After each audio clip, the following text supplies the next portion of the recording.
Okay, I am in Monkey Wrench Woods towards the east end, close to where the road that runs into Tettingen. This appears to be the remains of the anti-tank ditch that Captain Whitman and F Company came across.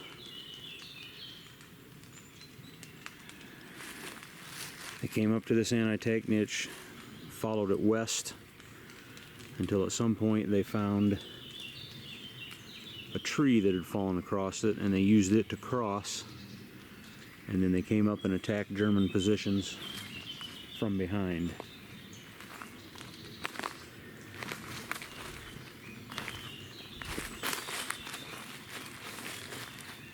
This appears to be a shell crater.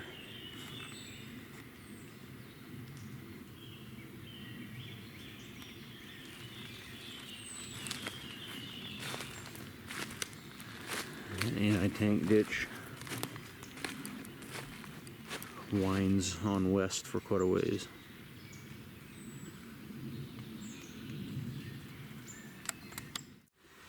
Here the anti-tank ditch comes across.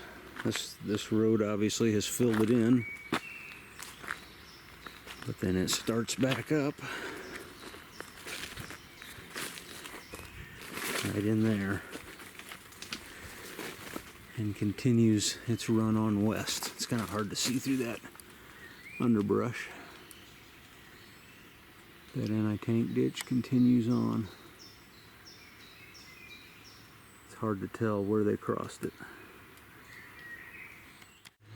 So this is north of that anti-tank ditch in Monkey Wrench Woods. This is some sort of dug-in position and communication trench the Germans had running off that direction.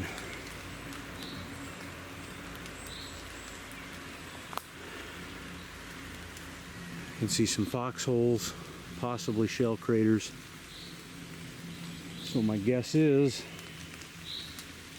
F Company, I'm looking back sort of southwest now. Excuse me, yeah, southwest. F Company would have crossed the anti-tank ditch somewhere off in that direction, moved north, and then came back around towards the east, towards me. And they said they were attacking these German positions essentially from the rear.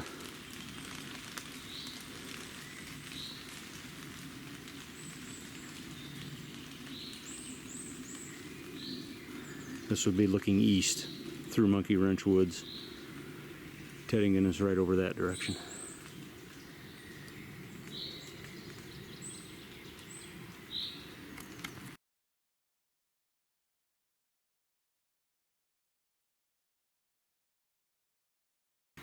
Okay, I'm at the south edge of Tettingen. Here is the line of Dragon's Teeth. It makes up the Siegfried Switch line. This would have been the first lines of defense that the Germans had, and some of the first action of the 94th Division coming into the town of Tettingen.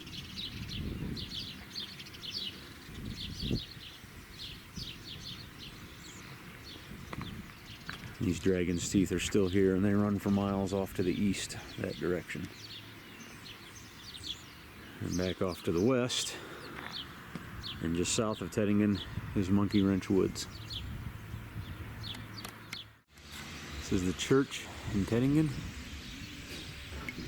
Still kind of towards the south edge. The line of Dragon's Teeth runs over that direction and kind of that on the other side of that cemetery. Back in the distance. There you go. You can see some there.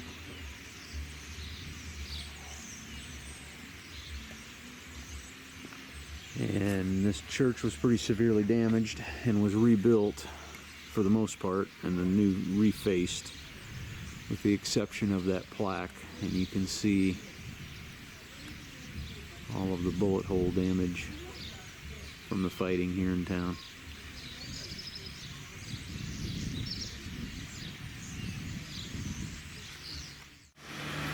This is what they named the halfway house. Halfway between Tettingen and Butzdorf. It's basically a farm house, fairly large complex. Looks to be multiple residences here now.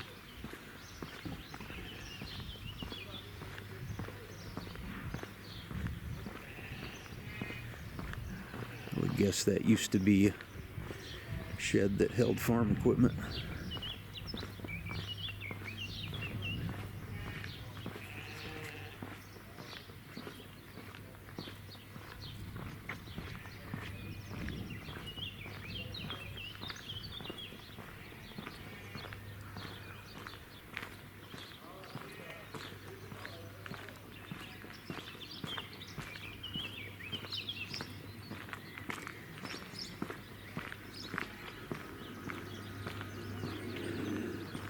Some old equipment buildings, obviously in the back.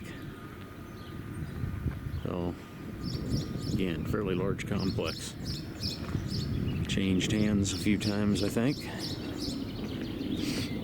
And then after 1st Battalion got knocked out of Butzdorf, I think they ended up back here and continued to hold Tettingen on further south. Halfway house.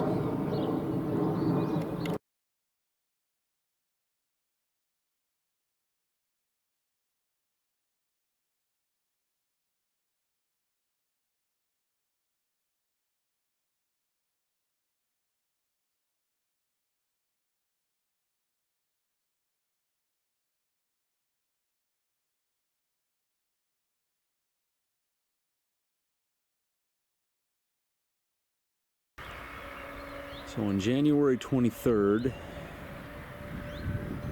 2nd Battalion moved up these railroad tracks. I'm looking south, moved up this direction to directly west of Nennig. I'm not sure if this is the point or if it was a little bit further south. Say directly west of Nennig. This is kind of a little bit up towards the north part.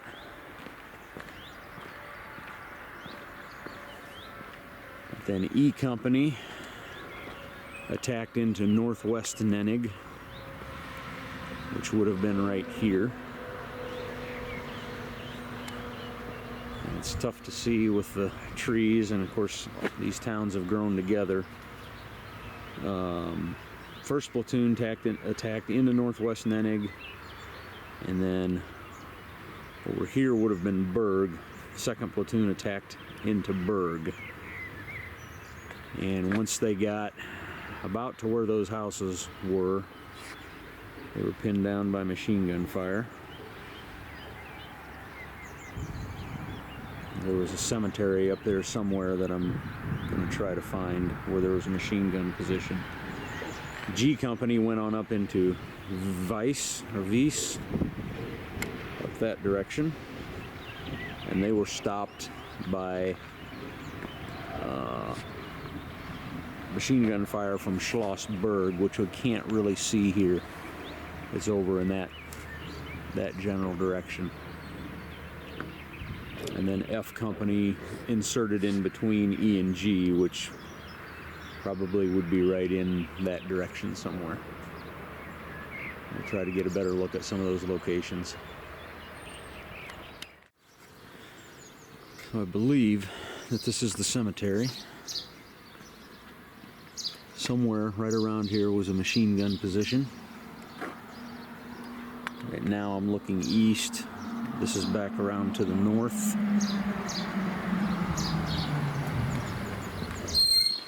They would have been attacking from that direction. All of this would have been open. None of these houses would have been here. The line of fire would have covered that general direction. as they were approaching.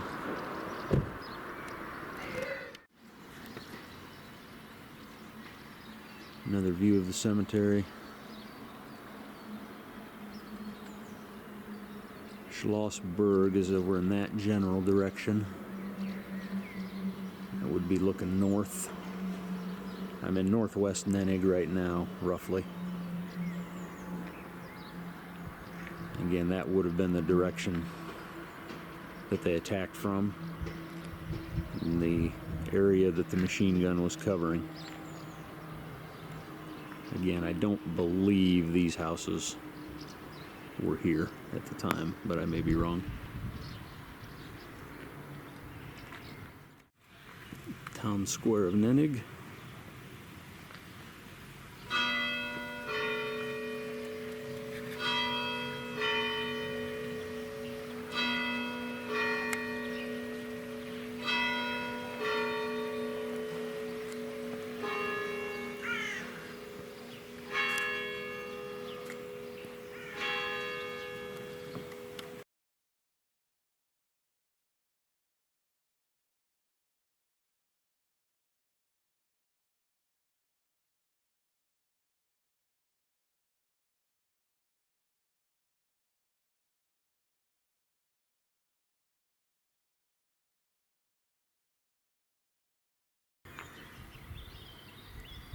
So I'm in kind of the southeast corner of what was considered Weiss at the time. It's now all grown together.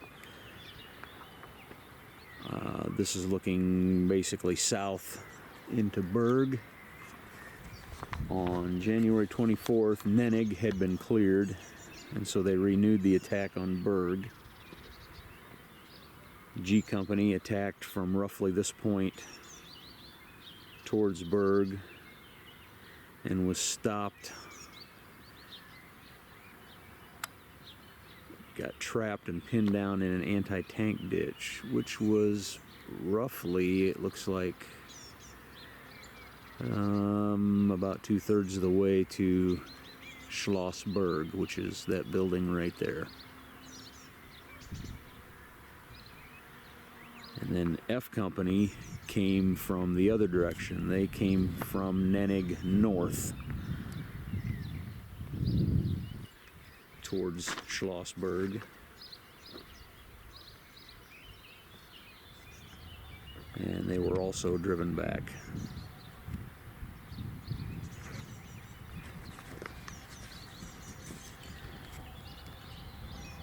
Two days later, 2nd Battalion attacks towards the Sins Highway. But there were tanks in the woods beyond. Fire, I believe there was fire out of Schloss Bubingen, which is that direction as well. E Company made it to the highway, but they were driven back by tanks. Pretty much the whole 2nd Battalion was driven back here into Weiss, which is this area right here. After that, they were taken off the line, put into reserve until February 10th when they attacked Bannells Woods.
February 10th, Banholz Woods. This is the eastern edge of Unterste Busch. This was the line of departure.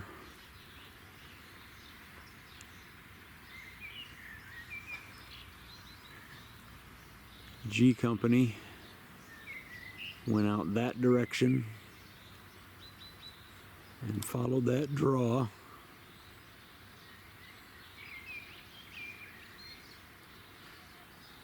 On up to the edge of Banholz Woods and came in from that direction.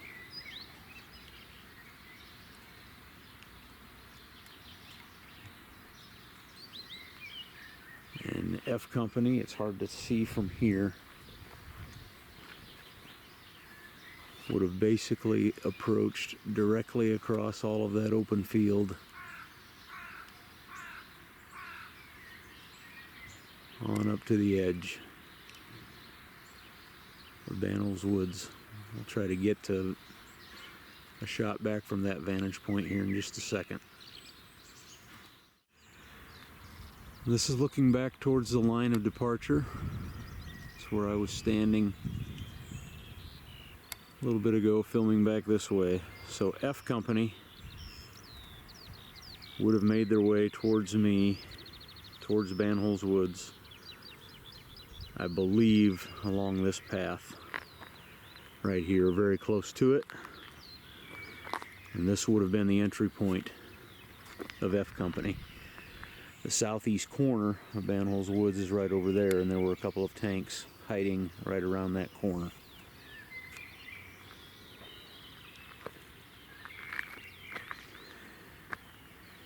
Down there is the southwest corner of Banholz Woods. G Company came up through that draw, kind of over the hill, and would have entered just approximately at that corner or right around that corner and set up positions there.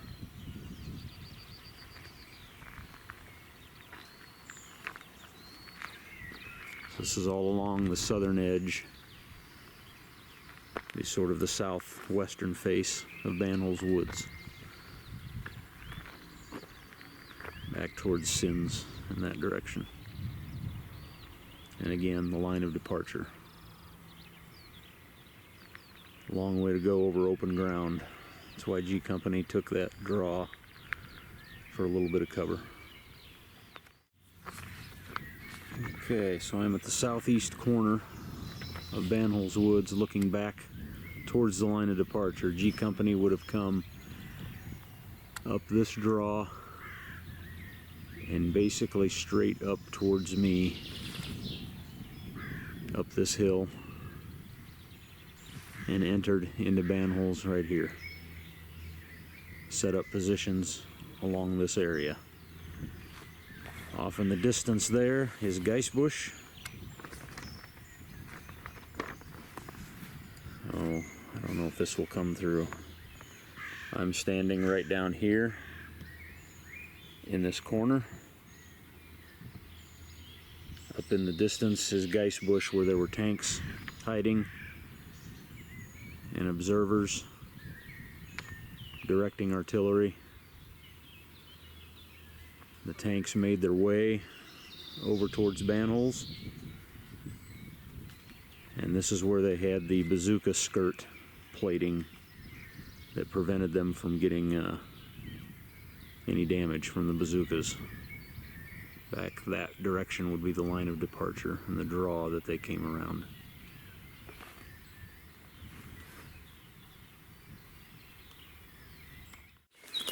So I'm right inside the edge of Banholz Woods. There's a foxhole right here. Another one here.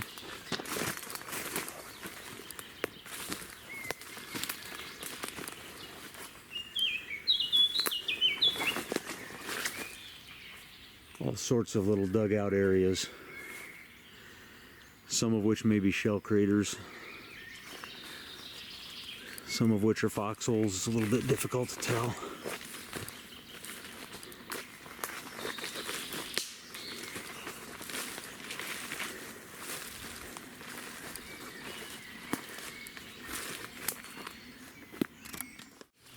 Another dug in position here on the edge of Banholes. G Company's line would have extended on that direction to the north. I keep finding foxholes as I walk along here. Looking back towards the southwest corner here, G Company's position would have been all along the inside of the woods here, where I've been finding these foxholes. Extended, this was Sergeant Malloy's area, then up on that direction would have been Lieutenant Janlius. Sergeant Johnson and Lieutenant Weston wrapped around the other side of the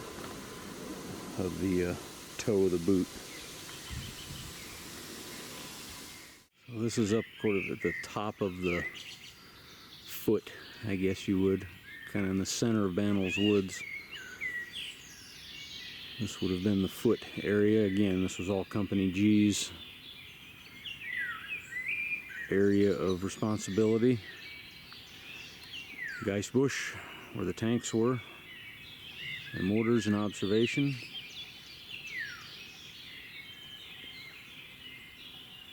And then there's the leg of the boot on up to the north. This area of the woods was planted later. This was open at the time of the battle. It has been replanted since then. Well, not replanted, I guess it was planted. Again, the leg of the boot, Geisbusch,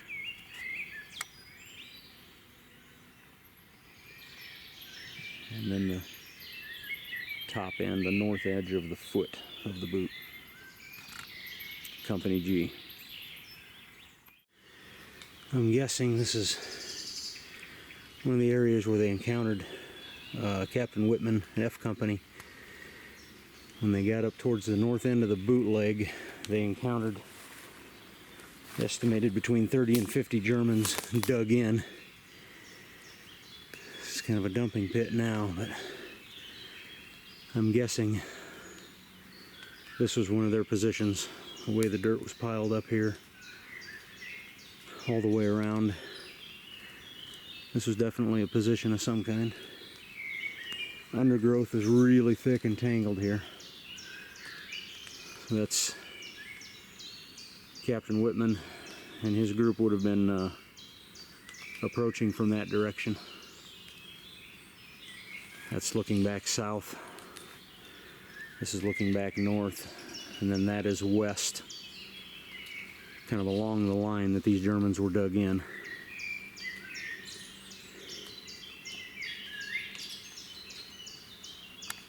This path runs east-west along the top edge of the leg of the boot. It was just in there a little ways where I found that dug-in German position. And just a little ways west of here is where F Company would have advanced up through until they encountered this German position and then got driven back through the woods.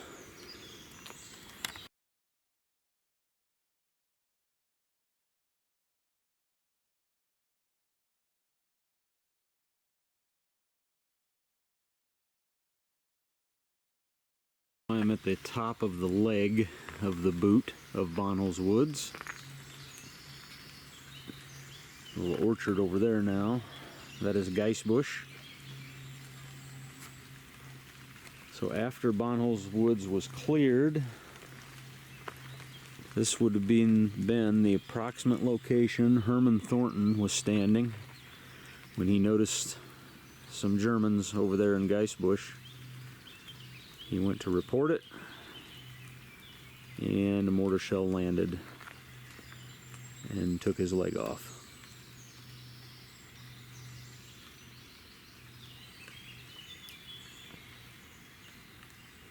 It's amazing how close Geisbusch is to this edge of Banholes.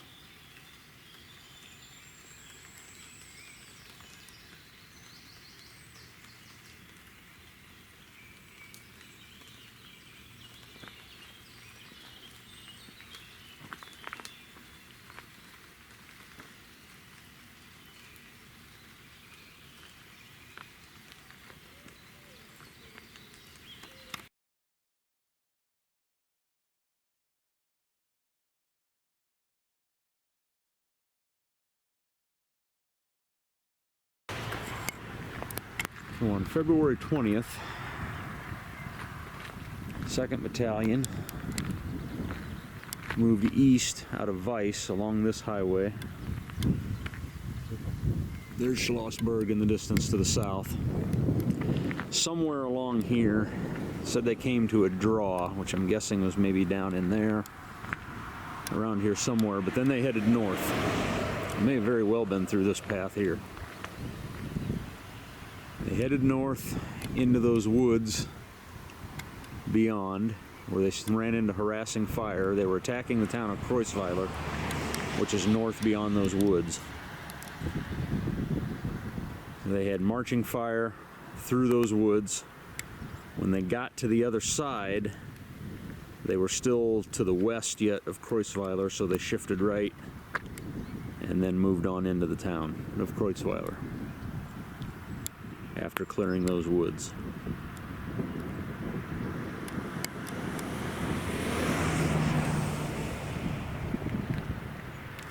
February 20th, again, Kreuzweiler. They would have emerged from the woods. I'm looking back south now. They advanced with marching fire through those woods. And then they would have moved to the right, which is left from this vantage point, and moved into the town of Kreuzweiler.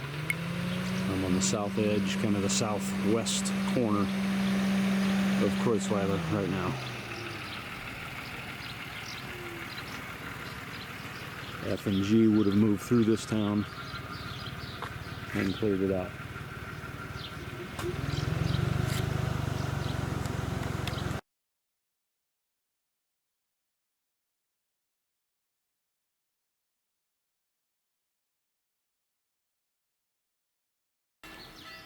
So here we are in the little village of Dilmar, looking back south toward Kreuzweiler.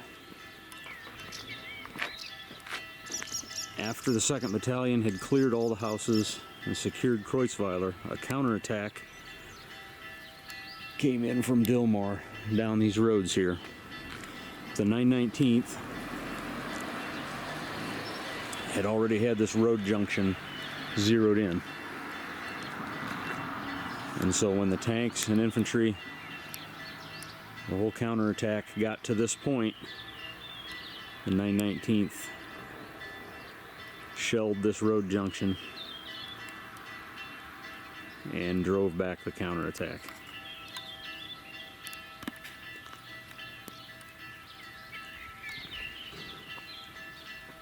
And then shortly after that, 2nd Battalion moved north out of Kreuzweiler to the towns up beyond and began clearing them out and pushing towards the Saar.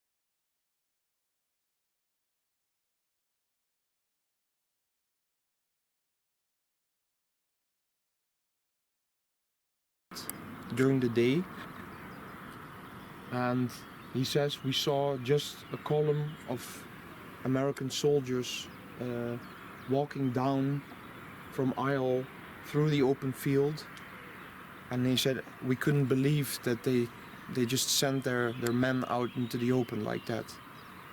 And there was they called in the artillery. This is the crossing side of the 1st Battalion, 376. Behind me is a water treatment plant now. But before that was put in, of course, this was all open field that the men had to march across in broad daylight in the afternoon under direct observation from bunkers and observation posts up on those heights. Perfect clear observation, and they rain shells down on them. A lot of casualties happened right here.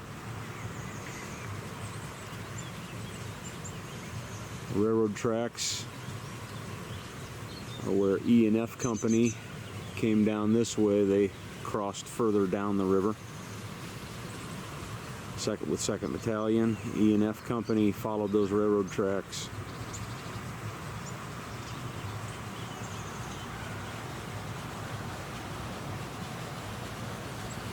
All the way down to an underpass, which we can't quite see from here. But then they make a left turn under the underpass and into the village of Ockfen, which is behind those trees.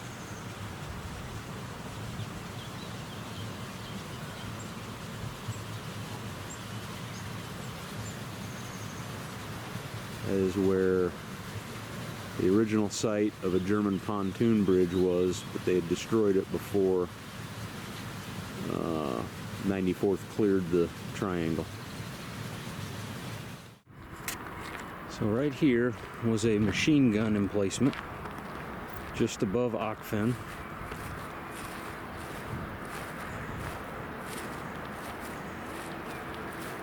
Imagine it was very likely responsible for inflicting some of the casualties on 1st Battalion, which crossed right there in broad daylight. I imagine this position was knocked out by 1st Battalion. And there was a communication trench zigzagging all the way up that hill from here. Where that path is now was a zigzag communication trench. How in God's name they managed to get up and down that without having a heart attack, because that is steep. But it zigzagged all the way up to where that tractor is now, maybe even up a little bit higher. I'll have to look at the photograph again. And then where this road is roughly was a horizontal communication trench that zigzagged all along here back to the east. And there's the view of Ockfen.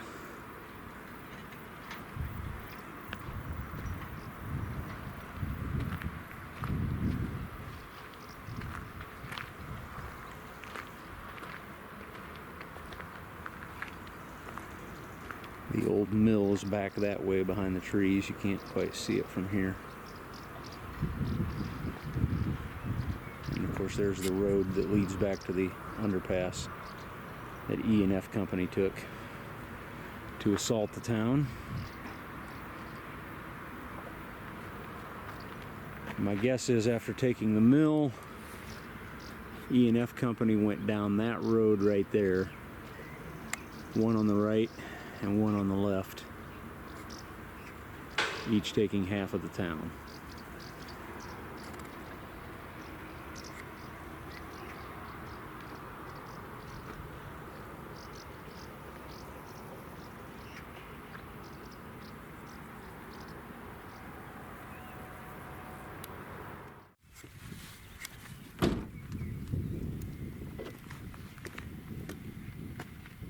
Scharfenberg Hill there. Yeah, with the two tops.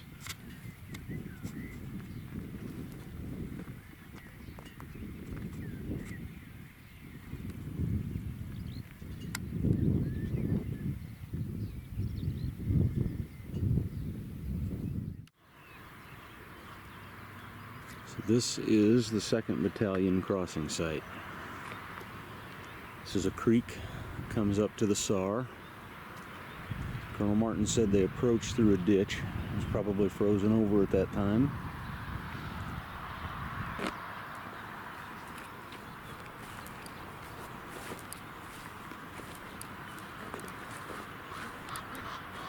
That is Shoden over there.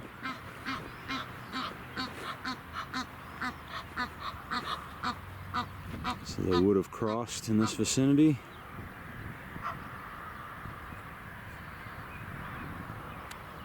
And gone along sort of that ditch and then crossed the road and the railroad tracks beyond. And then scaled those heights up to there. And on the other side of that hill, that ridge is Akfen. 1st Battalion crossing site was on upriver a ways.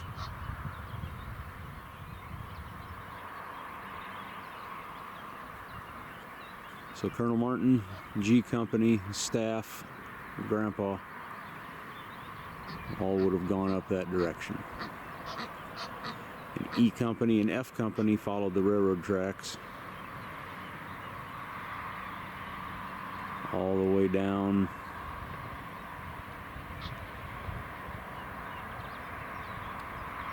to that vicinity where they would have gone into Akfen.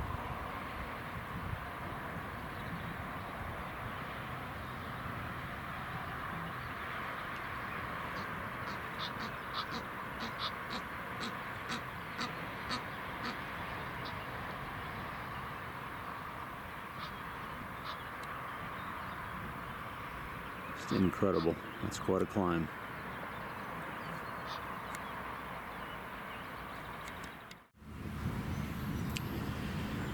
I have a nice little sculpture here now. My guess is people that live here have no idea what happened on this spot about 80 years ago.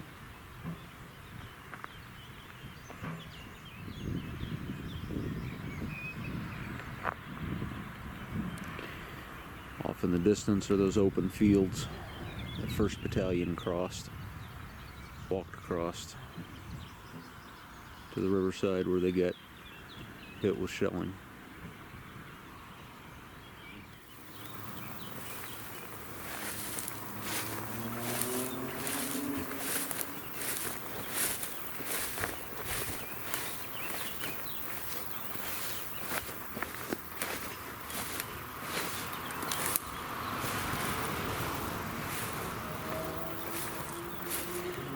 Interesting, I doubt this little tunnel was here at the time, but it may have been.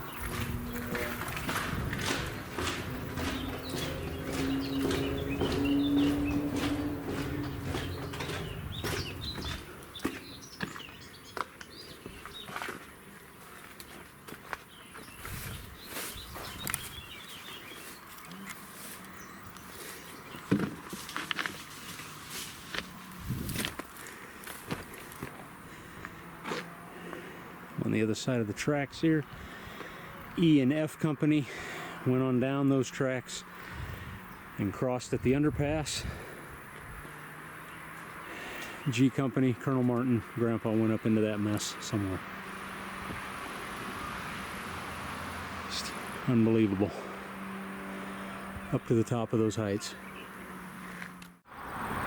So here's where the tracks cross. We come to this underpass.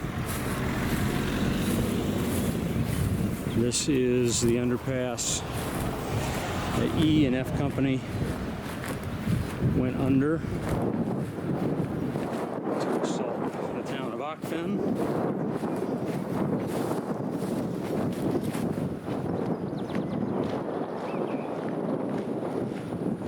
They came through here.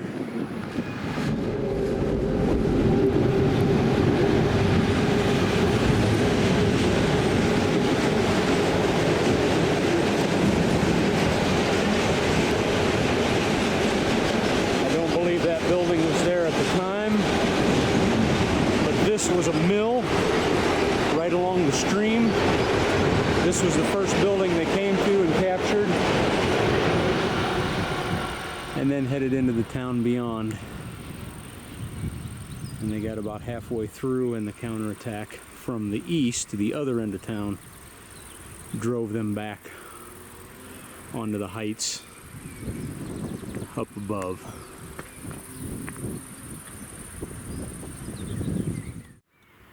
This is the winery that was occupied by,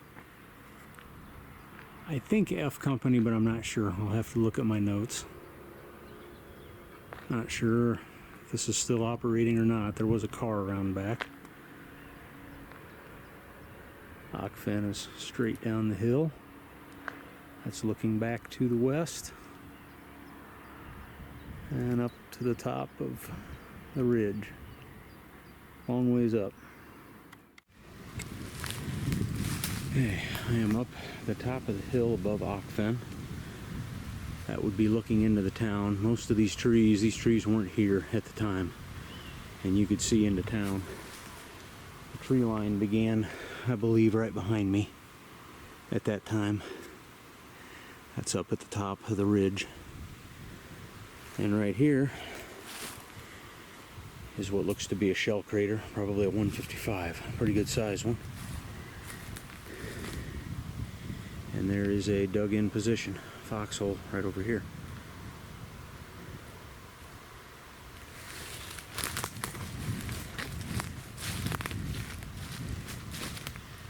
Would have made for an excellent observation spot looking over the town.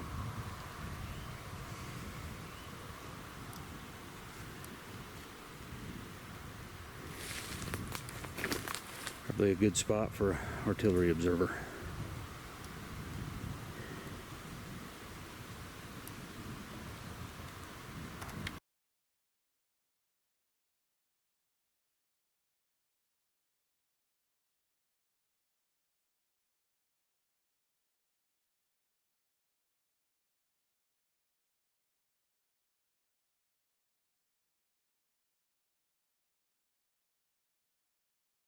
Here I am at the south tip of Shoden.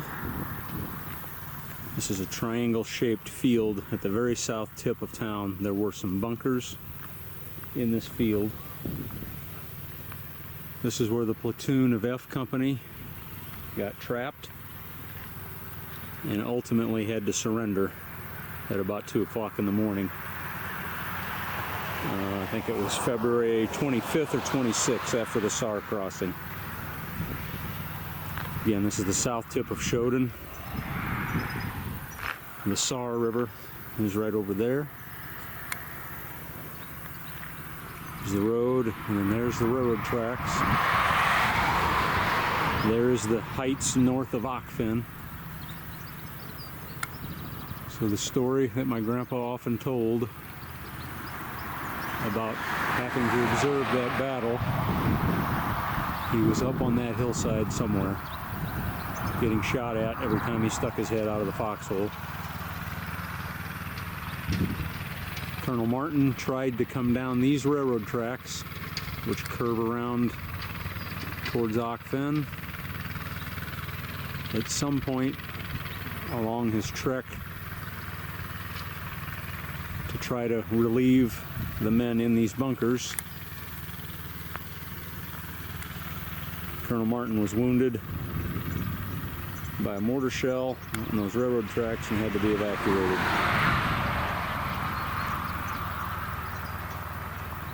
Again, on the other side of that hill, further north, is Okfen.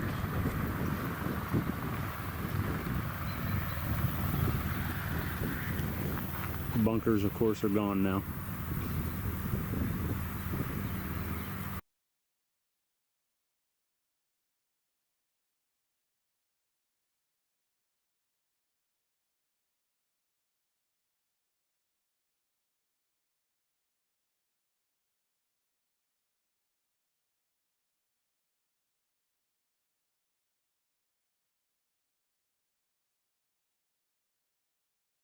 Had space here for about 40 people to take shelter. Huh.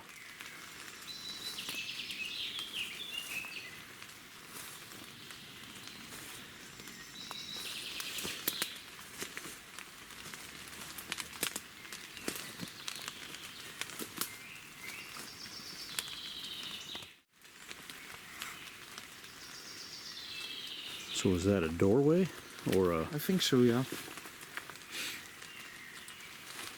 Can't say for sure. There's the Germans had some. They had what they call 76 millimeter Yeah. shell? Wow. That would have been from a tank destroyer, right? or from one of the later Sherman models.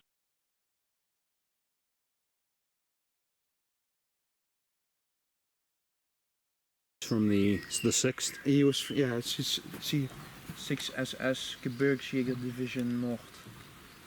Fallen on the March 7th, 1945 at 9 o'clock in the morning. But this is actually incorrect. His name was Walter, not H. So Walter Kuller, and he was killed on March 6 in the morning when the first attack by B Company 302 took place. And this is actually one of the positions that he was in. I actually met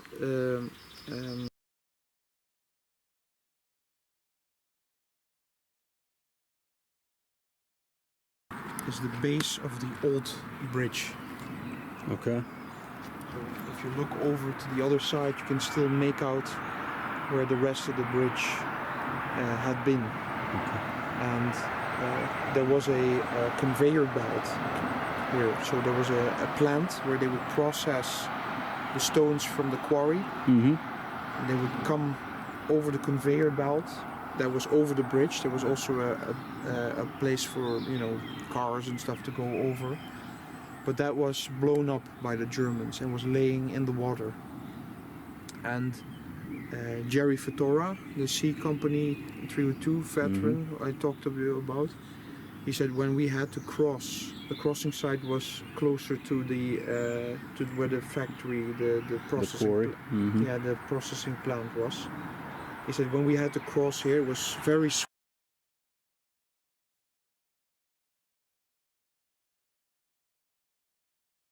It's a Serig. Serig, yeah, and this is the 301st crossing site, right where the field, the grass is right there. That's where they had the crossing site. Okay. Yeah, and as you can see, the whole landscape just looks down upon the crossing site. So as soon as the fog and the smoke generators were out, it was a shooting gallery. Jesus.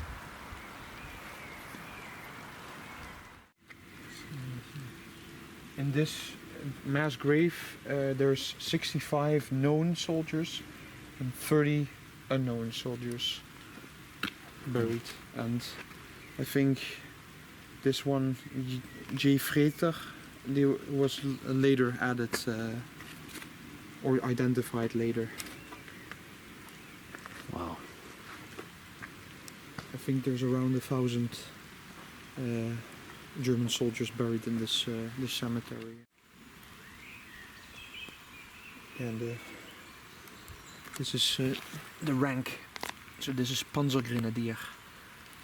Oh, okay. So from a Panzer unit. And Gefreiter is something like private first class or corporal. No, Oberschütze is private. Gefreiter is corporal.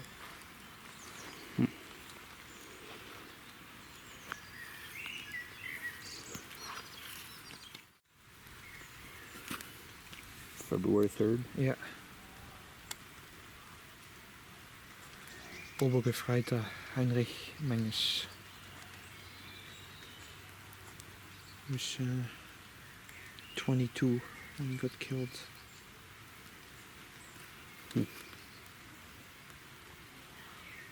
You don't see that often in Germany.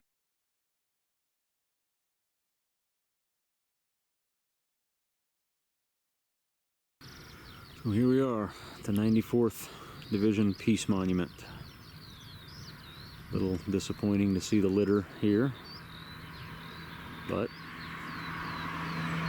nice little monument. That is Campbell's Woods. Off to my right, it would be off to the west.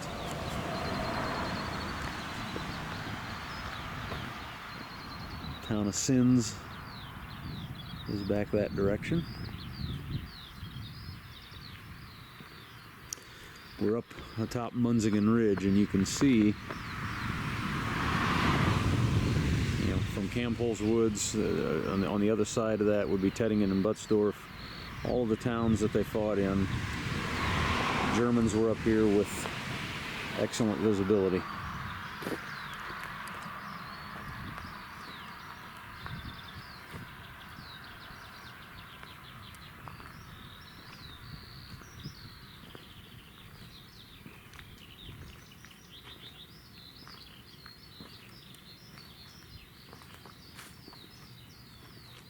In remembrance of the day of the raising of this monument as a symbol of peace and German-American friendship. October 13th, 1991.